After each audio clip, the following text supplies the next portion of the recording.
Mamdani is an ignorant, foolish person who evilness is displayed on his face every time he talks. He's a mass manipulator. He has no reasonableness to what he's saying. Where has socialism ever succeeded? If it resonates within the Democratic Party, but it doesn't have a snowball's chance of resonating in a general election, then you're basically handing the presidency to the GOP in 2028. That's what you're doing. I got to tell you guys about Verdict Bourbon. You know, it's a bourbon that's smooth, it's full of character, absolutely incredible.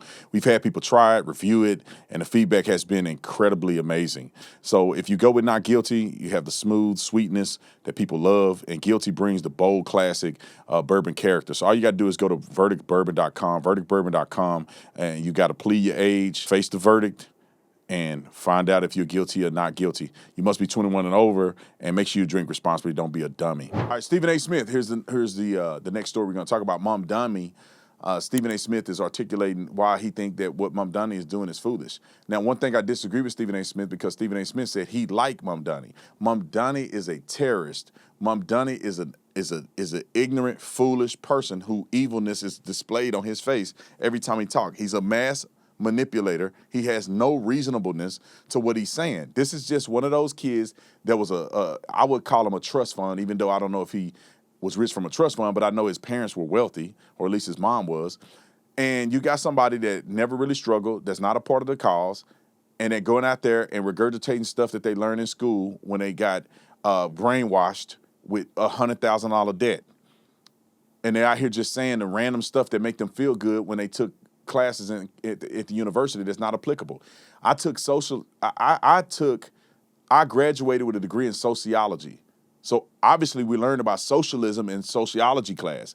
And when it was presented to me in college, it was an option, but the reality of capitalism was revealed as well. So what they're saying is historically, this is what socialism was. We live in a capitalist nation. This is why capitalism works. Here are the flaws of capitalism, and here's socialism, and here's the things why people believe in socialism. We were given an articulation in that way, not stupid enough to act as if socialism is a structure that can be applicable in the United States of America. It will never work. The foundation of this country is capitalism. That's the reason why we got to this point. We would have never been here if we had been a socialist nation.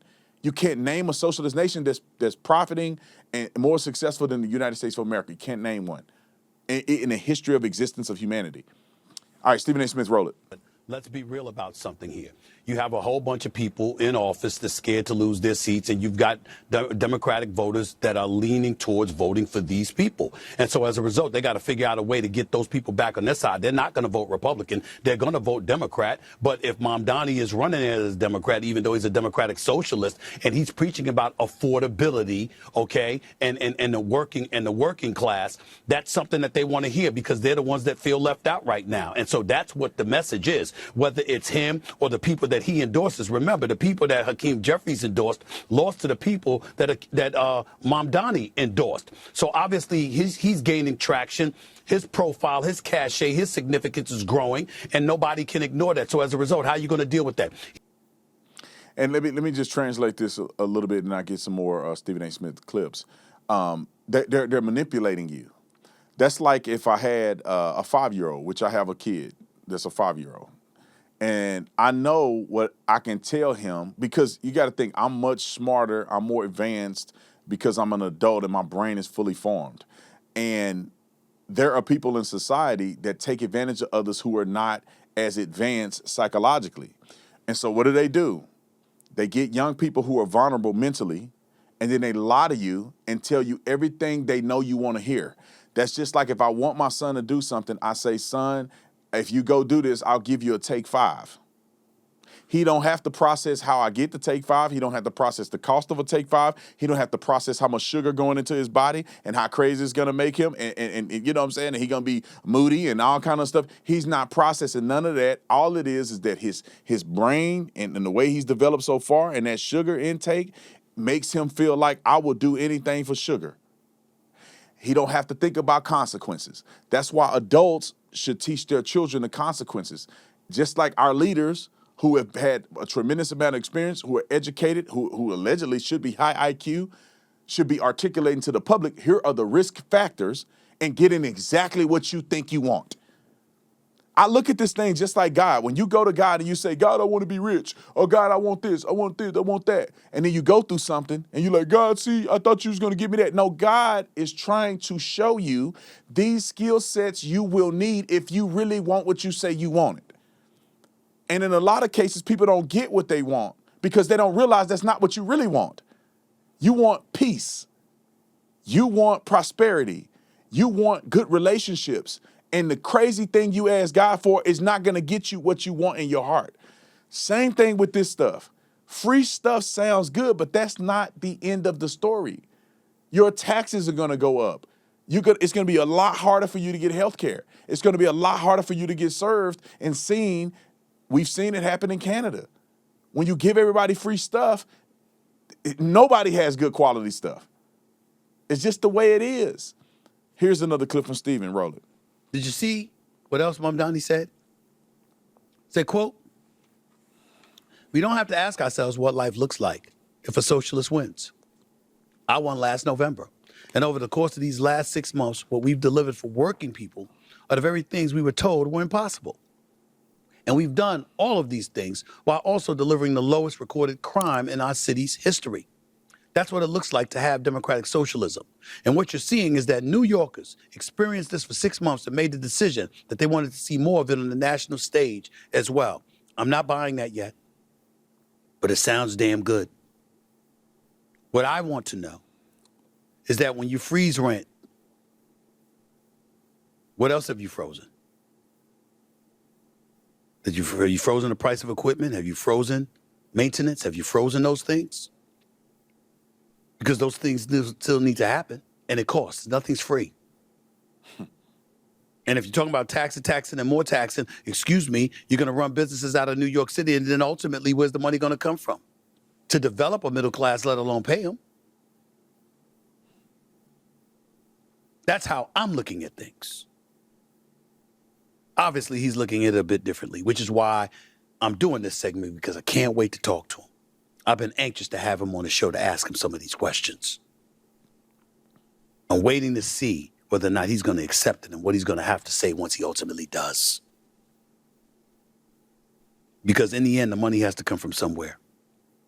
Nothing is free, ladies and gentlemen. Absolutely, positively, nothing is free. If you're not paying, it's because somebody else is. And if you want to say it's the wealthy that's going to be paid, well, if they're taking their asses out of New York City, who's going to be here to pay it? Eventually, it'll trickle down to that middle class that was supposed to be being spared. And where's that going to leave the city? These are just questions. I'm not pretending to have the answers. I don't know. But they're legitimate questions that I need answers to, coming from a proud, renowned democratic socialist like Zohran Mamdani. I agree. So look, this is what I would perceive in this situation. Now, Mamdani's going to go in there and slick talk and say everything he needs to say, but is it going to be contested with somebody who's an economic expert, right?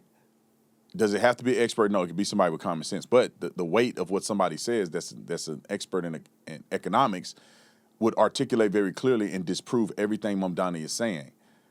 I want you guys to realize this, because you guys have been following me for a very long time. Understand that I've been in different phases of life financially, and also I know people that are far beyond me financially.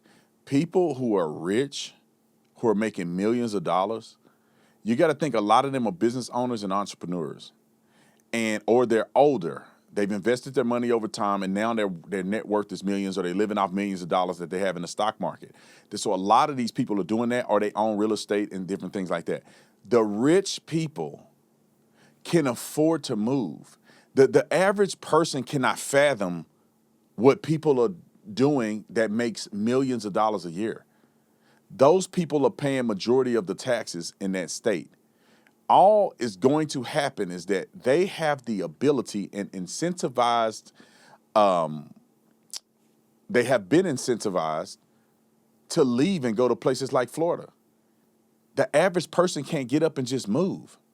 The average person can't just leave a regular job that they're working on, that they've been working on for so many years, just to get to where they're at financially. Rich people can move. And I'm not saying I'm rich, but If I wanted to today, I could move out of Arizona in 30 days and live anywhere in the country that I want. And therefore, if Arizona, and there's tens of thousands of people, all you got to do is go on Zillow and look at the multi-million-dollar houses in your city. Somebody living in them. Somebody got the money to pay for them. And that's a lot of people. They're just going to move out of New York.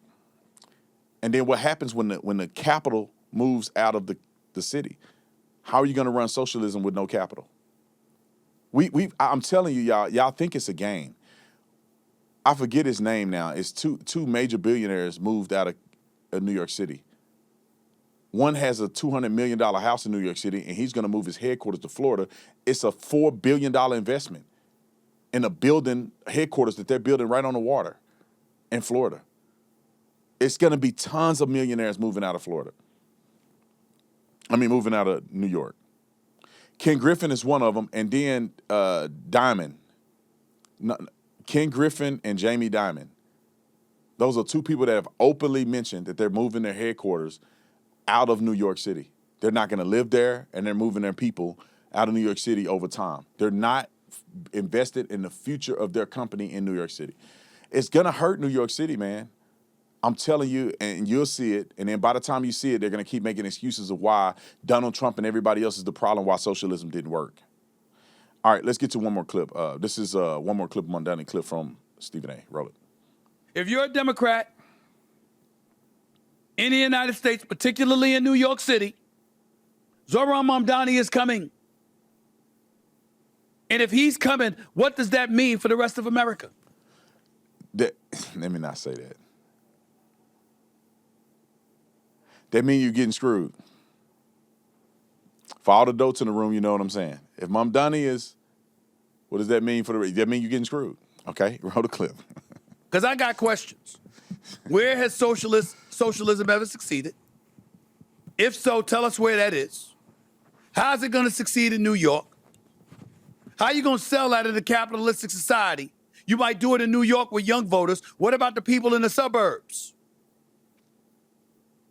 What about them? You really, really think this kind of message is going to resonate with them? Because, ladies and gentlemen, what we're talking about here is this. If it resonates within the Democratic Party, but it doesn't have a snowball's chance of resonating in a general election, then you're basically handing the presidency to the GOP in 2028 as well. All right, so let me explain this real quick, and then we're going to move on to a super chat. We got a super chat from Poppy Shampoo. So let me just explain this real quick. They don't care that the community at large isn't accepting socialism.